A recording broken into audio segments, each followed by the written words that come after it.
विद्यार्थी मित्रांनो, मी कुणाल बच्छाव 10वीच्या विद्यार्थ्यांसाठी घेऊन आलेलो आहे जिओग्राफीचे चॅप्टर वाईज IMP पॉईंट्स आणि IMP क्वेश्चन्स. यामध्ये आता आपण चॅप्टर टू चॅप्टर काही मेन पॉईंट्स पाहणार आहोत. जसं की जे विद्यार्थी मला ओळखतात, जे विद्यार्थी मला ॲक्च्युअलमध्ये ओळखतात, त्यांना माहीतच आहे हिस्ट्रीमध्ये मी त्यांच्यासाठी काही क्वेश्चन दिले होते, काही पॉईंट्स त्यांना काढून दिले होते. तर त्यातून मोस्ट ऑफ दी पॉईंट्स हे त्यांना या पेपराला विचारले गेले आहेत.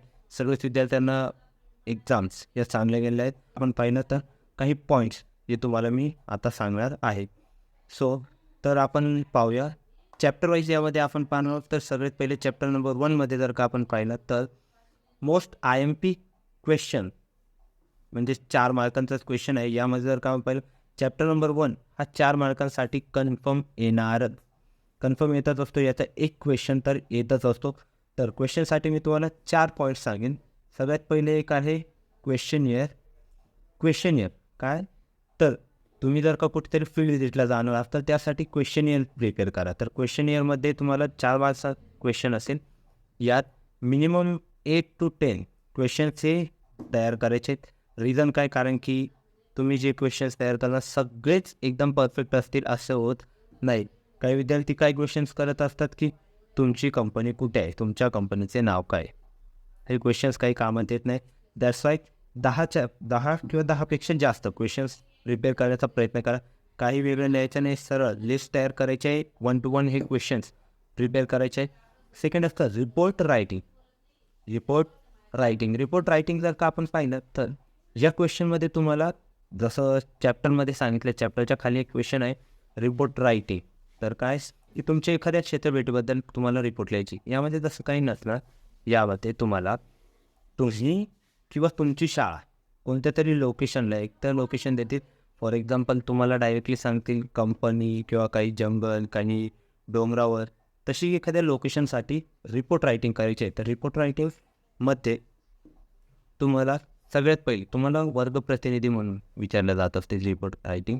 तर सगळ्यात पहिले रिपोर्ट रायटिंगला जसं तुम्ही इंग्रजीमध्ये लिहित असतात त्याच प्रकारे इंग्लिशमध्ये ज्या प्रकारे तुम्हाला रिपोर्ट लिहायचे असते, अहवाल लिहायचा असतो, त्याच प्रकारे इथे पण पहिले हेडिंग द्यावी लागेल. हेडिंगनंतर खाली एक पॉईंट्समध्ये तुम्हाला ही रिपोर्ट लिहायची आहे. डायरेक्टली निबंध चालू करायचा नाही, निबंधाला मार्क नाही. पुढे तिसरा आणि सगळ्यात महत्त्वाचा क्वेश्चन म्हणजे प्रिपरेशनमध्ये 2 ते 3 टाईपचे क्वेश्चन्स असतात आणि ते 2-3 क्वेश्चन जे आहेत ते वेगवेगळे असतात. फॉर एक्झाम्पल तुम्हाला विचारणार काय वस्तू घेऊन जाणार, which things you will take for field visit और for visit to forest, for visit to company, असं काहीतरी क्वेश्चन असेल. या क्वेश्चनमध्ये जर का आपण पाहिलं तर प्रिपरेशन कसली करायची आहे, कशासाठी करायचे आहे, कोणत्या लोकेशनसाठी करायचे, या गोष्टी पाहायचे. तुम्हाला 3 टाईपचे क्वेश्चन विचारले जाऊ शकतात. एक तर वस्तू काय नेणार आहात तुम्ही ते सांगा. दुसरं तुम्ही फॉरेस्ट, कंपनी कोणत्याही लोकेशनला फील्ड व्हिजिट करत आहात तर त्या फील्ड व्हिजिटसाठीची प्रिपरेशन करा. फील्ड व्हिजिटसाठीची प्रिपरेशन जे असणार आहे, या फील्ड व्हिजिटच्या प्रिपरेशनमध्ये तुम्हाला सगळ्यात महत्त्वाची गोष्ट म्हणजे पूर्ण प्रिपरेशन लिहावं लागेल. फॉर एक्झाम्पल काय, तर ॲज अ क्लास मॉनिटर वर्गप्रतिनिधी म्हणून मी हे करेन, मी क्लास टीचरकडून माहिती मिळेल, मी त्या रूटला, त्या लोकेशन कुठे आहे सगळ्यात पहिले तपास करणार. लोकेशनला जाण्यासाठी बस, रेल्वे, कोणत्या प्रकारचे वाहनं लागत असतात ते मी पाहीन. असे 1 to 1 पॉईंट्स लिहावे लागतील. लास्टला आणि सगळ्यात महत्त्वाचा क्वेश्चन लिटर्स मॅनेजमेंट, कचरा व्यवस्थापन. आता तुम्हाला डायरेक्टली कचरा व्यवस्थापन हाच प्रश्न येऊ शकेल असं नाही. एकतर तुम्हाला लिटर मॅनेजमेंट किंवा कचरा व्यवस्थापन हा क्वेश्चन येऊ शकतो, किंवा तुम्हाला पोल्युशन कंट्रोलसाठी काय करायचे किंवा पॉल्युशन कंट्रोलसाठी काही प्रिकॉशन्स, काही सजेशन्स, या प्रकारचे क्वेश्चन्स हे येऊ शकतात. तर हे 4 ते 5 प्रकारचे क्वेश्चन्स तुम्हाला चॅप्टर नंबर 1 मध्ये महत्त्वाचे, आणि चॅप्टर नंबर 1चा एक क्वेश्चन 4 मार्क्ससाठी येतच असतो, नेहमी येत असतो, यावर्षीसुद्धा येणारच. चॅप्टर नंबर 2मध्ये जर का आपण पाहिलं तर जास्त काही वेगवेगळे क्वेश्चन्स या चॅप्टरमध्ये विचारले जात नसतात. या चॅप्टरमधले काही महत्त्वाचे क्वेश्चन जर का बघितले तर त्यापैकी सगळ्यात पहिले तर का हेमिस्फिअर, इंडिया असो किंवा ब्राझील असो, हे कोणत्या हेमिस्फिअरमध्ये आपल्याला पाहायला मिळत असतात. तर सगळ्यात महत्त्वाचं इंडिया हे नॉर्थ ईस्टर्न हेमिस्फिअरमध्ये किंवा नॉर्दर्न ईस्टर्न हेमिस्फिअर, एक तर नॉर्दर्न किंवा नॉर्थ ईस्टर्न एकतर उत्तर किंवा उत्तर पूर्व गोलार्धामध्ये भारत हा देश आपल्याला पाहायला मिळत असतो. याचबरोबर जर का ब्राझीलसाठी थोडंसं लॉंग आन्सर आहे आपलं हेमिस्फिअरसाठी. काय, Brazil some part lies in the north western hemisphere and more part is in the south western hemisphere. तर ब्राझीलचा काही भाग, ब्राझीलचा थोडासाच भाग हा नॉर्थ वेस्टर्न हेमिस्फिअरमध्ये आपल्याला पाहायला मिळत असतो. परंतु जास्तीत जास्त पार्ट्स ब्राझीलचा मोर दॅन हाफ पार्ट हा आपल्याला साऊथ वेस्टर्न हेमिस्फिअरमध्ये पाहायला मिळत असतो.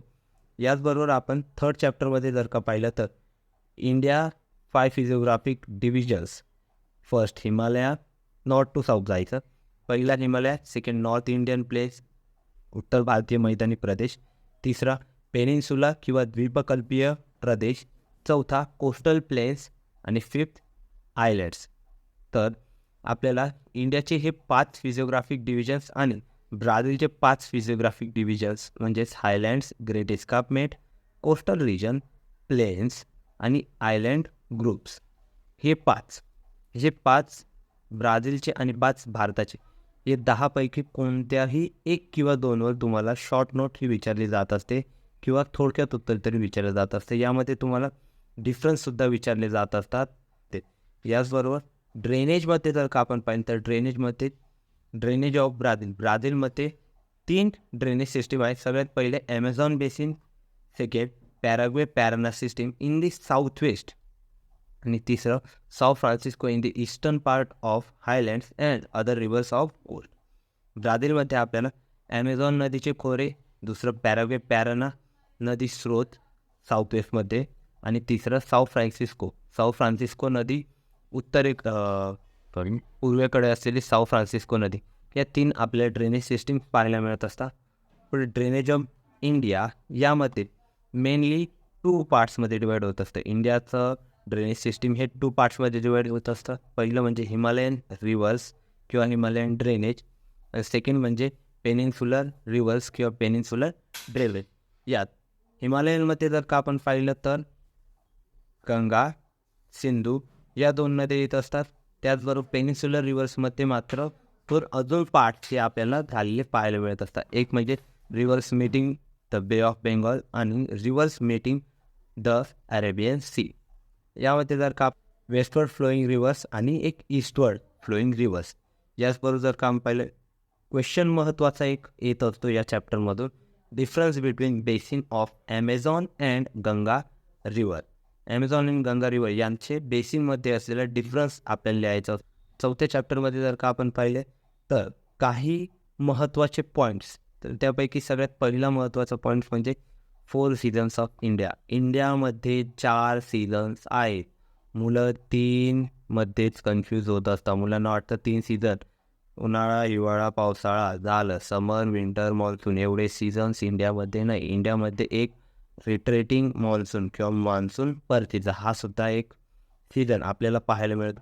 उन्हाळा, पावसाळा, परतीचा मान्सून किंवा मान्सून परतीचा आणि तिसरा हिवाळा. कोणकोणते? The hot weather season, the season of rainfall किंवा monsoon, the season of retreating monsoon आणि चौथा the cold weather season. Summer, monsoon आणि विंटर लिहायचे नाही, लिहू नका. MCQसाठी काही महत्त्वाचे पॉईंट्स आहेत जे खूप वेळेस विचारले जात असतात. मुलं त्यामध्ये कन्फ्यूज होऊन जात असतात. पहिलं, temperature in Ganganagar in Rajasthan soars to 50 degree Celsius in June. जूनमध्ये राजस्थानमधील गंगानगर या लोकेशनमध्ये टेम्परेचर हे 50 डिग्रीपेक्षा जास्त हे होत असते. फॉर एक्झाम्पल, तुम्हाला MCQमध्ये 50 डिग्री हे आन्सर नसेल तर 40+ किंवा 45+ हे सुद्धा आन्सर कन्सिडरेबल असेल. बट जोपर्यंत 50 डिग्री नाही तोपर्यंत 50 डिग्री असेल तर 50 डिग्री लिहायचं. पुढे कारगिलमध्ये -48 डिग्रीपर्यंत टेम्परेचर हे जात असते विंटरमध्ये. मौसिनराम, चेरापुंजी ही खूप महत्त्वाची. तर मौसिनराम येथे 11,872 11,872 मिलीमीटर ऑफ रेनफॉल हा होत असतो, जो की जगातील सर्वात जास्त, जगातील 1 नंबरला येणारा रेनफॉल आहे. दुसरं म्हणजे चेरापुंजी येथे 11,777 11,777 मिलीमीटर ऑफ रेनफॉल हे होत असते. कुठे आहे ते? मेघालयमध्ये. इंडियामधले प्लेस आहे. हे फक्त भारतातच नाही तर जगात सगळ्यात जास्त पाऊस पडणारे ठिकाण आहे. आणि याबद्दल तुम्हाला एक अजून क्वेश्चन विचारला जात असतो की मोसिनराम येथे 11,872, चेरापुंजी येथे 11,777 मिलीमीटर पाऊस पडत असून तरीसुद्धा शिलाँग जे की तिथून थोडेच अंतरावर आहे, तिथे फक्त 1,000 मिलीमीटर इतकाच पाऊस हा पडत असतो. तर त्याचे रिझन तुम्हाला लिहावे लागत असेल. The Jaisalmer in western Rajasthan is driest part of India. Jaisalmer, राजस्थानमधील जैसलमेर हे खूपच ड्राय किंवा खूपच कोरडे ठिकाण आहे भारतातील. तेथे फक्त 120 मिलीमीटर इतका पाऊस आपल्याला पाहायला मिळत असतो संपूर्ण वर्षभरात. पुढे लास्टात Tamil Nadu receive maximum rainfall during the retreating monsoon season. रिट्रेटिंगचा जो मान्सून असतो त्यामध्ये तामिळनाडू येथे सर्वात जास्त पाऊस आपल्याला पाहायला मिळत असतो. देन चॅप्टर नंबर 5मध्ये जर का आपण आलो तर सगळ्यात महत्त्वाची फिलिंग द ब्लँक्स बोला, 1 सेंटेन्समध्ये आन्सर बोला. रोका आणि झूम. तर ब्राझीलमध्ये किंवा इंडियामध्ये फेमस कल्टिवेशन टाईप कोणता आहे? तर ब्राझीलमध्ये रोका आणि इंडियामध्ये झूम. रोकाला मराठीमध्ये पण रोकाच बोलतात. झूमला मराठीमध्ये मात्र स्थलांतरित शेती. परत सांगतो मी, स्थलांतरित शेती असे म्हटले जात असते. तर रोका ही शेती ब्राझीलमध्ये होते, स्थलांतरित शेती किंवा झूम ही शेती भारतामध्ये होत असते. पुढे जॉग्राफिकल रिझनसाठी काही महत्त्वाचे क्वेश्चन्स आहेत या चॅप्टरमधले. पहिलं, vegetation is scarce in the high altitudes of हिमालयात. हिमालयामध्ये असलेल्या उंच ठिकाणावर व्हेजिटेशन हे आपल्याला जास्त प्रमाणात पाहायला मिळत नाही, स्कार्स आपल्याला पाहायला मिळत असतं. पुढे, अ wide variety of species of insects is found in Brazil. ब्राझीलमध्ये इन्सेक्ट्सच्या खूपच जास्त व्हरायटी आपल्याला पाहायला मिळत असतात. देन आन्सर इन शॉर्टमध्ये जर का आन्सर्स पाहिले तर why does the deciduous types of vegetation occupy most of India. इंडियामध्ये सर्वात जास्त प्रमाणावर आपल्याला डेसिडियस टाईप ऑफ व्हेजिटेशन का पाहायला मिळत असते, यासाठी सुद्धा तुम्हाला शॉर्टमध्ये आन्सर लिहावं लागू शकतं. पुढे पॉईंट्स जर का आपण पाहिले तर हिमालयन व्हेजिटेशन टाईप्स आणि इंडियन व्हेजिटेशन टाईप्स हे तुम्हाला फिल इन द ब्लँक्स असेल, एका वाक्यात उत्तरे असेल किंवा मोठ्या पॉईंटसाठी फॉर एक्झाम्पल 2 और 3 मार्कच्या क्वेश्चनसाठी सुद्धा येण्याचे चान्सेस असतात. हिमालयामध्ये होणारे व्हेजिटेशनचे टाईप्स आणि इंडियामध्ये होणारे व्हेजिटेशनचे टाईप्स. मॅप ऑफ ब्राझील जर का आपण पाहिला तर फिगर 5.4 हा मॅप ब्राझीलचा खूप महत्त्वाचा आपल्याला पाहायला मिळत होतो. यावरून तुम्हाला क्वेश्चन्स विचारले जात असतात. सगळ्यात महत्त्वाचा पॉईंट, इंडियाच्या मॅपमध्ये तुम्हाला प्लॉटिंग करायला विचारले जात असते. इंडियाचा मॅप तुम्हाला फिल करायला सांगितला जात असतो आणि ब्राझीलचा मॅप हा क्वेश्चन्ससाठी तुम्हाला विचारला जात. तर विद्यार्थी मित्रांनो, चॅप्टर नंबर 6मध्ये तुम्हाला खूप काही पॉईंट्स आहेत जे महत्त्वाचे आहेत. त्यापैकी सगळ्यात पहिले study all graph for question. तर या चॅप्टरमध्ये जे ग्राफ्स तुम्ही करून ठेवा. देन काही पॉईंट्स मी इथे टेबल फॉर्ममध्ये दिलेले आहेत. जस्ट तुम्हाला इंडिया आणि ब्राझील याबद्दल पूर्ण पॉप्युलेशनचा काहीतरी एखादा क्वेश्चन विचारला जात असतो, यासाठी तुम्हाला पॉईंट्स महत्त्वाचे. तर पॉईंट्स सगळ्यात पहिले सेन्सस. इंडियामध्ये सेन्सस हा झाला 2011मध्ये. पॉप्युलेशन होती 121 CR, 121 crore. Number in world second. India त्यावेळेस जगातील 2 नंबरचा सर्वात जास्त पॉप्युलेशन असलेला देश होता. Land coverts in by India. जगात जर का 100% लँड असेल तर भारत हा त्याचा फक्त 2.41 2.41% एरिया कवर करत असतो. पुढे पॉप्युलेशन पर्सेंटेज मात्र भारतामध्ये 17.50 17.50% एवढी जगाच्या पॉप्युलेशनपैकी इंडियामध्ये राहत असते. पुढे density people per kilometre square, तर ती आहे भारताची 382 people per square kilometre. Then ब्राझीलमध्ये जर का आपण पाहिलं तर सेन्सस ही 2010मध्ये झालेलं आहे. देन पॉप्युलेशन 19 CR, जगामध्ये याचा 5वा क्रमांक हा येत असतो. Land covered by Brazil is 5.60%.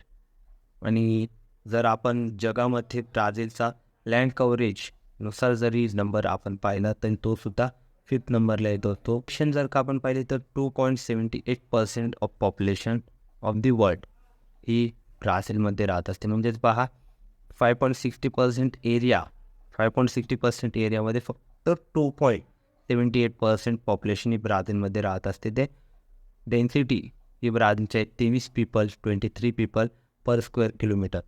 Okay, यामध्ये डेन्सिटी म्हणजे काय हा खूप महत्त्वाचा क्वेश्चन विद्यार्थ्यांना अडचण येत असते.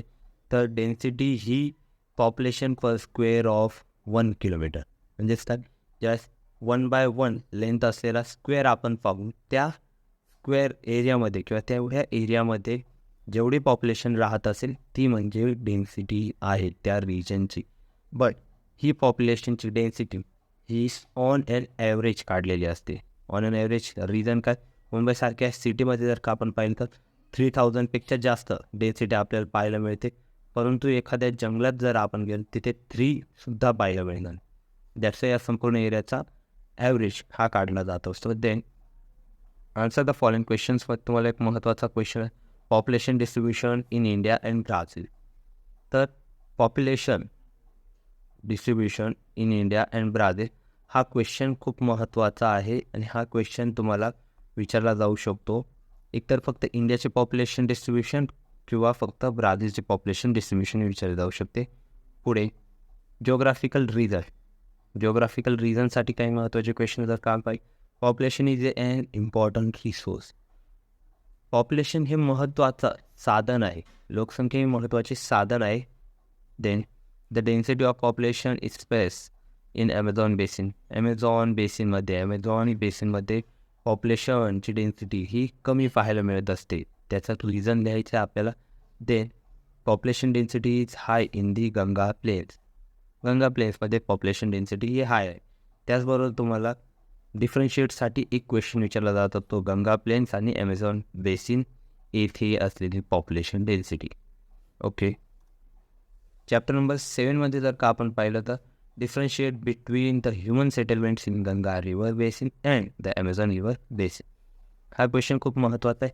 यामध्ये तुम्हाला गंगा रिव्हर बेसिनमधील सेटलमेंट आणि ब्राझीलमधील ॲमेझॉन रिव्हर बेसिनमधील सेटलमेंट्स या दोन्हींचा अभ्यास करावा लागत असतो. ते urbanisation in India and Brazil हे कंबाईन क्वेश्चन येईल असं नाही, बट कंबाईन दिलेलं आहे का अर्बनायझेशन इन इंडिया किंवा अर्बनायझेशन इन ब्राझील, दोघांपैकी कोणत्या एखादा क्वेश्चन हा विचारला जाण्याचे चान्सेस असतातच.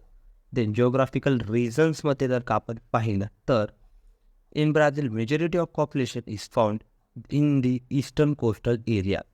ब्राझीलमधील मॅच्युरिटी ऑफ पॉप्युलेशन ही आपल्याला ईस्टर्न कोस्टल एरियाजमध्ये पाहायला मिळत असते. त्याचं रिझन काय, तर जसं आपल्याला माहीतच आहे 3rd चॅप्टरमध्ये आपण पाहिलंच होतं, कोस्टलाईनच्या 300 किलोमीटर्सपर्यंतच, कोस्टलाईनपासून 300 किलोमीटर्सपर्यंतच ब्राझीलमध्ये पॉप्युलेशन जास्त डेन्स आपल्याला पाहायला मिळत असते ईस्टर्न कोस्टलाईनच्या.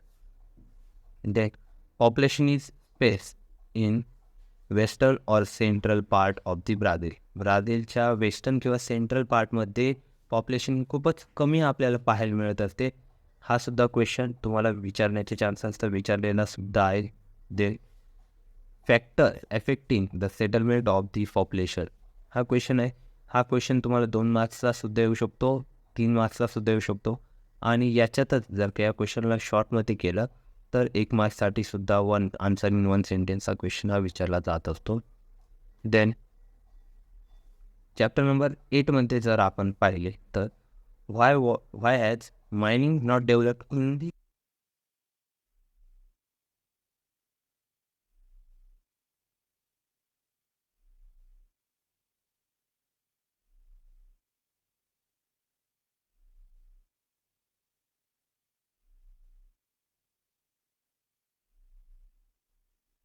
Western part of Brazil.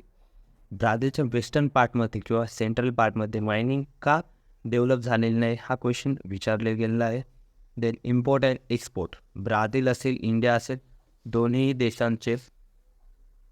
देशांचे इम्पोर्ट आणि एक्सपोर्ट हे करून ठेवा. म्हणजेच काय, भारताला कोणकोणत्या गोष्टींची आयात व निर्यात ही करता येतात. ते आयात म्हणजे इम्पोर्ट आणि एक्सपोर्ट म्हणजेच निर्यात.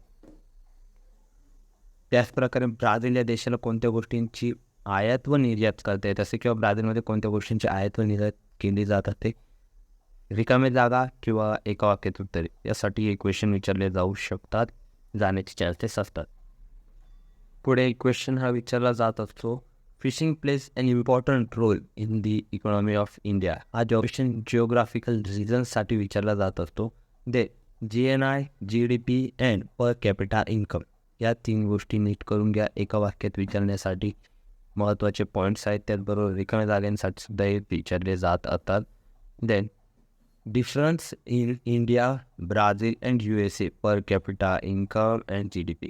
भारत, ब्राझील व USA या तिन्हीपैकी कोणत्या 2 किंवा 3ही देशांचे पर कॅपिटा इन्कम दर उत्पन्न व GDP यापैकी तुम्हाला कोणतेही डिफरन्शिएट विचारणे जाण्याचे चान्सेस आहेतच.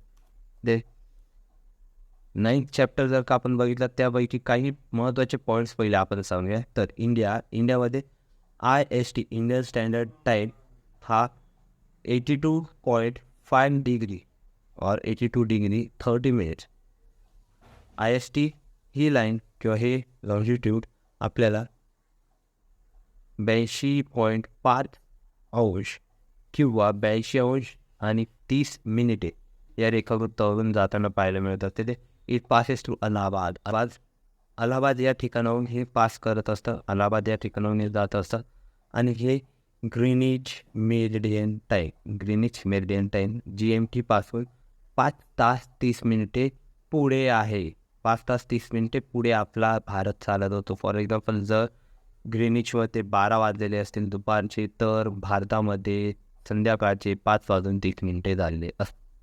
पुढे ब्राझीलमध्ये मात्र या उलट होत असतं. ब्राझीलमध्ये 4 टाईम झोन्स असतात. ब्राझीलमध्ये किती 4 टाईम झोन्स हे आपल्याला पाहायला मिळत असतात, जे की ग्रीनिच मेरिडियन टाईम GMT पेक्षा 2 तास, 3 तास, 4 तास आणि 5 तास मागे. 2, 3, 4 आणि 5 तास मागे. फॉर एक्झाम्पल तर ग्रीनिचमध्ये दुपारचे 12 वाजलेले असतील, तर ब्राझीलमध्ये सकाळचे 10, दुसऱ्याला सकाळचे 9, तिसऱ्याला सकाळचे 8 आणि चौथ्याला सकाळचे 7 हे वाजलेले पाहायला मिळत असतात. देन GMT3 हा टाईम झोन, GMT-3 हा टाईम झोन ब्राझीलचा BRT ब्राझिलियन टाईम आहे, ऑफिशियल ब्राझिलियन टाईम आहे. ब्राझीलमधील सर्वात महत्त्वाच्या गोष्टी याच टाईम झोनवरून केल्या जात असतात. ते तुम्हाला क्वेश्चन विचारला जात असतं सगळ्यात महत्त्वाचं म्हणजे Y Brazil has 4 time zones. ब्राझीलला 4 टाईम झोन्स हे का आहेत? ब्राझीलला 4 टाईम झोन का आहे हा क्वेश्चन विचारला जात असतो. पुढे differentiate IST and BRT.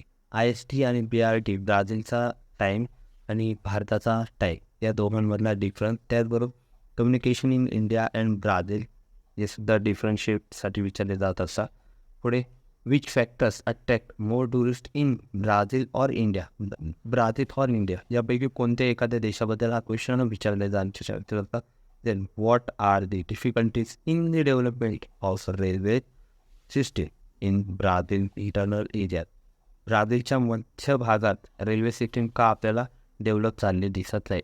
Then geographical रिझनसाठी तुम्हाला काही क्वेश्चन्स आहेत. Eco tourism is being develop more in Brazil. ब्राझीलमध्ये इको टुरिझम का वाढत चालले आहे. Then a dense network of railway has developed in the north Indian tell. हा खूप महत्त्वाचा क्वेश्चन खूप वेळेस विचारला गेला आहे. विद्यार्थ्यांना या क्वेश्चनला आन्सर लिहिताना अडचणी पाहायला मिळत असते, ती अडचण यायला नको. पहिले क्वेश्चन समजून घ्यायचं का. A dense network of railways have developed in the north Indian plain. भारताच्या उत्तर भारतीय मैदानी प्रदेशामध्ये डेन्स नेटवर्क ऑफ रेल्वेचे जाळे हे विस्तृत झाले किंवा खूप जास्त घनदाट झाले दिसत असते. देन धन्यवाद विद्यार्थी मित्रांनो, व्हिडिओ शेवटपर्यंत बघितल्याबद्दल थँक्यू. आणि नक्कीच या व्हिडिओमधून तुम्हाला काही महत्त्वाच्या गोष्टी या समजल्या असतील, महत्त्वाचे पॉईंट्सही मिळाले असतील. काही अडचण असल्यास तुम्ही मला माझ्या इंस्टाग्राम हँडलवर जॉईन होऊ शकता. इंस्टाग्राम हँडल आहे माझा कुणाल बच्छाव 1072. देन काही अडचण असल्यास तुम्ही तिथे मला कॉन्टॅक्ट करू शकता. देन यामध्ये जर का आपण पाहिलं, या सर्व PDF मी तुम्हाला माझ्या डिस्क्रिप्शन बॉक्समध्ये लिंक देणार, त्यातून तुम्ही त्या डाउनलोड करू शकता. या तुम्ही अभ्यासासाठी यूज करू शकता. याचबरोबर मी तुम्हाला काही ग्राफचे टॉपिक्स हे नेक्स्ट व्हिडिओमध्ये नक्कीच प्रोव्हाइड करणार. So until that thank you and bye. All the best for exams.